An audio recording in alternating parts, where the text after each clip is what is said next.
Well, in this age of the participation trophy, right? Everybody seems to be getting an award. Well, independentvoting.org is doing something very special, and that is rewarding good behavior, rewarding anti-corruption. And on the line with me right now is David Belmont. And David, am I right? This is about rewarding good behavior, the 19th annual Anti-Corruption Awards through independentvoting.org. Yeah. First off, Alex, thanks very much for having me on your show. And yes, well put. There's, many Americans feel, is just not enough good behavior in our political system and with our politicians and the folks in our legislators and executive branches, and so that's very concerning. And since good behavior is rare, we should reward it. I fully agree. Now, does this extend past politicians and into companies? Who do you guys reward at these events? That's a really, really good question. We reward people in the political arena. It's usually a combination of politicians, grassroots activists, and people who are, and independents who are involved. So it runs the gamut. So, for instance, this year, the awards are going to Katie Fahey, a young woman who spearheaded the drive for a successful citizens initiative that established an independent redistricting commission in Michigan, as well as Jane Cleave, who is the chair of the Nebraska Democratic Party. She opened up the presidential preference primary to all voters, including independents in Nebraska, and co-penned an op-ed piece with Kathy Stewart, who is Independent Voting's national organizer. The third political figure, if you will, is Adrian Fontes, who is the Maricopa County Recorder. So he is the chief elections official of Maricopa County. That's Phoenix, Arizona. That's, I believe, the second or third largest county in the United States. And he is someone who is also about allowing independents to vote in all rounds of voting. And we're also toasting the Eyes on 2020 cabinet, which are activists with independent voting from various states across the country who have been fighting to open up the presidential primaries in their state and engage local people, local media, and local politicians around that issue. All right, so independent voters, and I have to ask this because I am sort of conservative leaning, are there conservatives that do work with independentvoting.org? That's a very good question, Alex. Actually, there is no litmus test. We have independents all across the political spectrum. In fact, I feel that the partisanship is so thick and heavy in America today that left, right, center spectrum of politics has less and less meaning, because we just don't have real conversations about policy, about values, about things that American people really care about. So people who are concerned with this systemic disease, if you will, are independent of the major parties, and their views on what's traditionally considered political issues runs all across the gamut. And we all work together to build this movement to open up and democratize our process. All right, David, and again, thank you for joining us today, talking with David Belmont. He's with independentvoting.org. Now, you are a researcher with them, is that correct? Yes, I've done many things politically in my career. I was around for the beginning of independent voting, which is 1994, and I've even worked with some of those activists longer than that. And my role now has been more to provide research, and I'm a trained statistician, so I will find polling numbers, interpret polling numbers, so and so forth, for materials that are on our website or articles that our president, Jackie Salett, writes. Now, you talk about primaries, and I got to be honest with you. I might be right-leaning, conservative, however you want to say it, but I am concerned that the GOP primaries are being shut down in 4 states. Are you guys on top of that at all? Oh, most definitely, Alex. This is what we need. The parties are so concerned about winning elections and protecting their incumbents that they do things like start to cancel primaries, right? And both parties are guilty of this when they have an incumbent. Or they try to lock insurgent candidates out of primaries. And I think most importantly, that independent voters in many states are locked out of primaries. That's called a closed primary system. And we are talking about 46% of the American electorate. Wow. Wow. And is that in the 4 states alone, or you mean nationwide? 46. The 46% is a nationwide polling figure, but those 4 states, and there may be more. This is the time in the political calendar that the parties, the 2 big parties, Democrats and Republicans, the state parties make determinations of how they're going to do their presidential primaries and make up the rules of the game, if you will. And they hold their meetings usually in September and October of the year before the year of the election. So that's right now. And so I'm curious about the other side too. So you say the Democrats have done this as well. So I guess my question now is every election cycle, how many states have tried to cancel a primary? Would you have a number on that? I don't have a firm number. It's always a handful, but this even happened in, I guess it was 2012 when it was the Obama re-election. Because there's also softer ways of doing this. You don't have to necessarily cancel the election. You can make it what is called a beauty contest, which means who people vote for doesn't matter. It's the party regulars and the party delegates who determine, what their delegation to the national convention, who they're going to support at that convention. Do you agree? Right? Do you agree with the bigger picture that we need the Electoral College?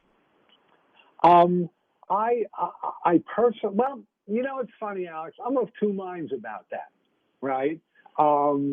On one hand, I see the point that having an electoral college in some ways violates a national one person, one vote.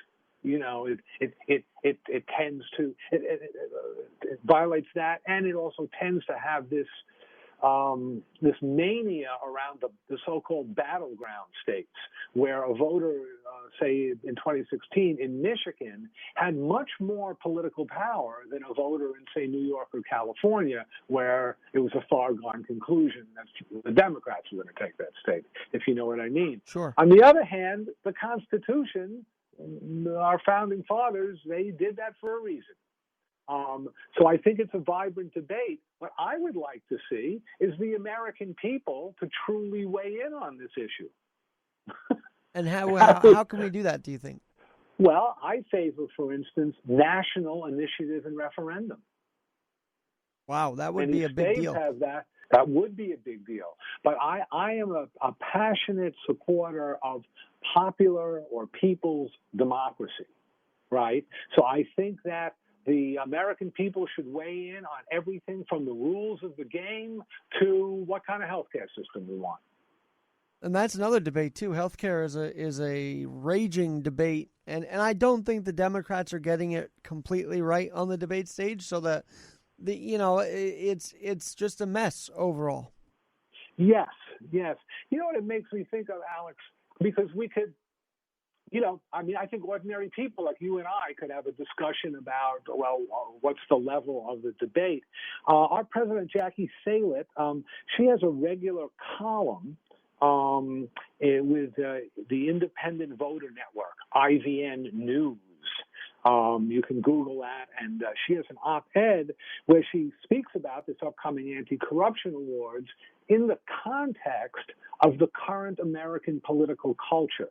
Where, as we're discussing now, it's been pretty deadening and pretty partisan, but there are some cracks. There are some things that are beginning to happen to loosen that up and make it more inclusive and democratic. And in that context, she invites people to the Anti-Corruption Awards, which will be taking place here in New York City, right? On Friday, October 25th, starting at 6 p.m., at a beautiful location called Home Studios.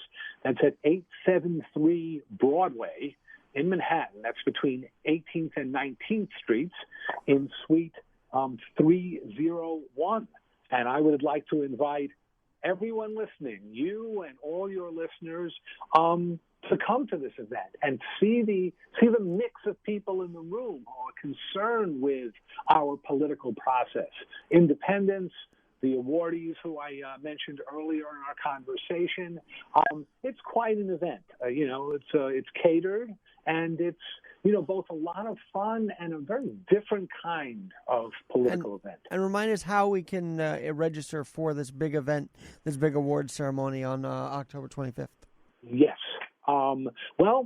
There's a specific page of our website that you can go to. And then bear with me. I have so many pieces of paper in front of me. Yes. Sure. So you can you go to support.independentvoting, or one word, .org. That's support.independentvoting.org, and you can purchase a ticket. Or if you're unable to attend, but you like the message, you can, peruse the whole website and stuff. But if you like what you're hearing on this podcast, you could make a modest donation, because we're entirely funded by individual Americans. There you go. We don't take lobby support, and we don't take party support. And it sounds like you don't lobby either, which is also a good thing. Yeah. No, we're not. In a way, a way I look at it is we lobby the American people. We go to the American people and say, we want a more inclusive process. If you're with us, come build something with us in your locality, in your state. And you can see on the independentvoting.org website, just a whole list of state chapters. We're very, very decentralized, and the people in their states and in their cities and in their communities, they determine what moves they want to make to help improve our electoral system. Now, we have, I believe, here in New York still the Independence Party, but it's really not, it's INDEP, ENDENC, not independent. And I think there's a difference there. Yes. Now, many of us were members of the Independence Party. We had a hope that maybe the small party, or the so-called third party route, would be an effective way to fight for more democracy. But an unfortunate thing we found, anyway, is that the small parties suffer from partisanship too. And currently, the Independence Party of New York doesn't particularly fight for electoral reform. They just, basically sell their lines to whichever, the highest bidder, either Democrat or Republican, depending on the county and district. And that's been their behavior. And this is why I've been following you guys, because independent is such a big difference in the way it's worded. And I'm like, yeah, I want to be part of the independent voters, because we have a collective voice that obviously isn't being heard right now. Exactly. And we're a plurality of the country. And yes, yep. That is shocking and shameful. I think that we are that independent voters are really treated as second-class citizens. Now, obviously, I would have to believe you were either Democrat or Republican at one point. Why did you change away from both parties? Well, that's very interesting. I enrolled as a Democrat. I'm 67 years old, so the first election I could vote in was the George McGovern election. I was a Vietnam War protester, and I joined the Democratic Party. And I found that 1972 experience personally and politically quite disappointing. Because it was very clear, and it was written about at the time by no less a leading writer, Hunter S. Thompson in Rolling Stone magazine, that the local Democratic Party machinery was not lifting a finger for George McGovern. They were they weren't interested in helping him win the presidency. They were more interested in having the young people and the peaceniks join the Democratic Party. And once I saw that, I disenrolled right then and there, and I have been an independent ever since. So you're saying he was going to McGovern was he after Johnson? Sorry to sound a little naive here, but where was his role? Was he taking on Johnson? Is that what was going to happen? He actually ran against Richard Nixon's reelection. And in fact, the whole Watergate break-in and all the to-do and the dirty tricks and the slush fund and all that was the McGovern versus Nixon election, right? So what was, of course, got the big press was that, Nixon almost got impeached and eventually resigned. But the thing that was, like I say, I found most disappointing and was most moving to me was that the party I had just joined, because I thought they were going to be against the war and in favor of a lot of things that I was in favor of, I saw that, in fact, even at that time, they were more interested in the party, their partisan interests, than the American people. You know what's interesting? Speaking of wars, everybody's talking about the Iraq war to this day. Were you disappointed that Democrats were going along with that as well? You must have been. Oh, yeah. I mean, and that there was, in some ways, Alex, to me, more importantly, there was no real dialogue about it. It was extremely knee-jerk, right? And, Americans, we love our country. So if you put things out a certain way, you're going to poll really high, at least for a minute. The Iraq war was polling 91%. Everybody, just votes for it. And then it took a few years and the onion peeled away and people began saying, what was this really all about? And now today with Saudi Arabia, it's a little nerve-wracking what's happening there. We don't know if that could be history repeating itself. We don't know. Exactly right. Exactly right. I mean, I think we pay dearly for the lack of democracy, the lack of involvement of the ordinary American people in the political dialogue and in the political decision making. And I'm very hopeful that we'll be able to change that. It's a long haul, but we're meeting with some success. In fact, our national organizer, Kathy Stewart, is headed to Arizona tomorrow to be on a PBS special. The whole issue of opening up the Arizona primary, presidential preference election, they call it, has now become an issue that's being covered in all the local media. And you may remember that back in 2016, there were lines around the block in Phoenix for hours after the polls had closed. And the main reason was, this was for the presidential primary election for both parties, back then in 2016. And a lot of the people on that line were independents who assumed that they could vote. And they couldn't. And nobody really told them that they couldn't. That was the other issue about all of this. You got to read the small print. And that's not fair. Like I believe in opening up even primaries to the independents. That's one thing I'll always be fighting for, because we deserve a say. To be shut out of a Republican or Democratic Party because you're not enrolled in it is not American. Yeah, exactly. And as I'm sure you know, political parties are not even mentioned in the U.S. Constitution. And George Washington, in his farewell address, famously warned against the corrosiveness of the already developing political parties and what he saw as, the beginnings of partisanship. Now, I have to ask this. Is independent voting accept Trump supporters or people who voted for him as well? Oh, yeah. So this is like, to me, what it sounds like is non-polarizing politics with the independent voters. Yes. Like I say, we walk the walk and walk the talk and talk the talk, all the different combinations. We are about opening up the process, and to the extent that we can open it, we want all voices to be heard. We don't have litmus tests. I myself am a progressive. I just want to be in the conversation. Right. I'm not demanding that I have to win it. Right. Fact, well, and there's a problem with that, too, that there are many out there on either side that think they have to win the debate, and that's where we are getting so 9/11 unfortunately just passed on, the remembrance of it. And I feel like to this day no one wants to really prevent anything.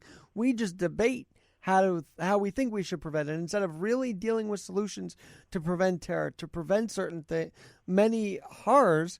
It's all a debate about the horror, not preventing it.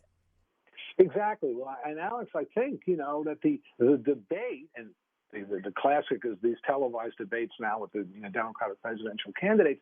They're all about one candidate gaining advantage of another. They're simply about winning elections. There is not an honest engagement of issues by our leaders. And that's, as you point out just a couple of minutes ago, that's a pretty dangerous situation to be in. And not even at the leadership or the debate level. I mean, you and I, one another, each other. We don't talk to each other anymore. We scream on Facebook at each other, and it's like, how's that accomplishing anything? I feel you, but I think that that's hand in glove with the kind of partisan electoral system that we have, right? And so it's a thorny issue. You know what I'm saying? Because you're right. We begin to engage in the kinds of adversarial conversations that look very much like what our leaders do, because, in fact, that is put forth as what a political conversation is supposed to be. But I don't think that that's so good. No. Now, we're going to get to this conference call tonight because there is one in about an hour, a couple hours from now, so I got to post this podcast pretty quickly. But even so, before we get to that conference call, I do want to ask David, I think when I first saw the Anti-Corruptions Award, I was like, wow, we have to reward good behavior. And that's kind of sad to me because everybody should be on their best behavior. But as we see, nobody really is in politics. Mm-hmm. Yeah, good. Very good point. And, we've been doing this for 19 years, but this situation has been growing for decades. The situation that we're addressing by calling it an anti-corruption award. And do you really think, though, that those awards could change the conversation across the spectrum where maybe people will get the message to be a little more ethical in their dealings day to day? Yes, I actually am hopeful, and it's just a long road to hoe. And the parties are very rich and they're very powerful and they're very interested in parties. That said, I think that's why the numbers of independents who self-identify as such in these polls has been increasingly dramatically in recent years. I think people are saying, I am not interested in this anymore. I want a different kind of conversation. And I think at various local levels, this is starting. And we're beginning to get somewhere, chipping away at the closed houses, if you will. Sure. And I think if we continue, if more and more people get involved in their areas, which is why I invite everybody to go to independentvoting.org, really check us out. There's lots of good information and contact, chapters to contact and so forth on that website. And, like a different kind of political read, because we're not shouting at one side or shouting at another side. And that's the most important thing. Now, I've got to ask, because obviously one of the most prolific independents passed away this year, Ross Perot. Did you get any interaction with him, or were you able to talk with him over his years trying to run for president? Oh, yes. Many of the activists in independentvoting.org were involved in his campaigns. And we were among the people who formed the Reform Party. That was one of our attempts to see if third-party politics were an avenue toward democratizing America. And the Reform Party kind of, if you will, self-destructed with a lot of infighting when Pat Buchanan took the party over. I got to remember the year. I guess that was like 2000. Yeah.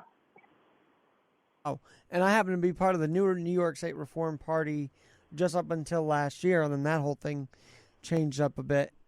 Mm-hmm. But there seems to always be an arm for independence, and that arm just has to keep growing. So it's I guess I want to know if you're going to honor him also at the awards dinner that night, or make a moment of silence for him, or remember him. Oh, that's such a good idea. I don't know, but I'll run that one up the poll. That's a great idea, Alex. So there you have it. Maybe I just added to the award ceremony. Who knows? But let's talk really quickly about this conference call tonight. It is at 8 p.m.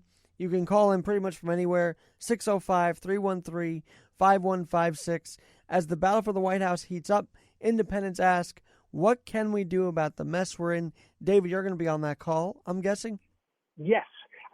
Jackie Salet does these calls about every 6 weeks or so, and somewhere between 200 and 300 independents from across the country listen to her briefing. They've submitted questions in advance for her, and the calls run about a half hour, 45 minutes. And yes, it is tonight at 8 o'clock Eastern Time. You're right, the phone number is 605-313-5156, and then you'll be prompted for a passcode. Which is that pass, 76. You have it there? I do. 7677775 pound, the pound key. So 767775 pound key. Correct. And then you will be among, and you'll be able to listen. And they're quite informative. And as I say this, given that we're have been engaged in trying to open up the the presidential primary elections, and the decisions are being made in the next 4 weeks or so at various state levels. There's this news of us breaking through in a few states, and Jackie will be sharing that on the call tonight. Well, it'll be very exciting. I will plan to jump on that. I'll be in commute from work, but we will. Is there a way I can hear it if you do miss it tonight? Yes. What you can do is you can go to the website. The call is taped, right? And then you can go to the website, contact us, and say you would like a tape of a given conference call, and we will email you the link. Sounds great. David Belmont, thanks so much for joining us tonight. And be safe out there. Enjoy your Monday, and God bless you. Thank you so much, Alex. I hope to see you and some of your listeners coming out to the Anti-Corruption Awards next month. That would be really good. That would be great. So we'll work on that. Dave Belmont is my guest. Keep it real with Alexander Garrett. Thanks again, and we'll talk to you soon. David, thank you so much. This was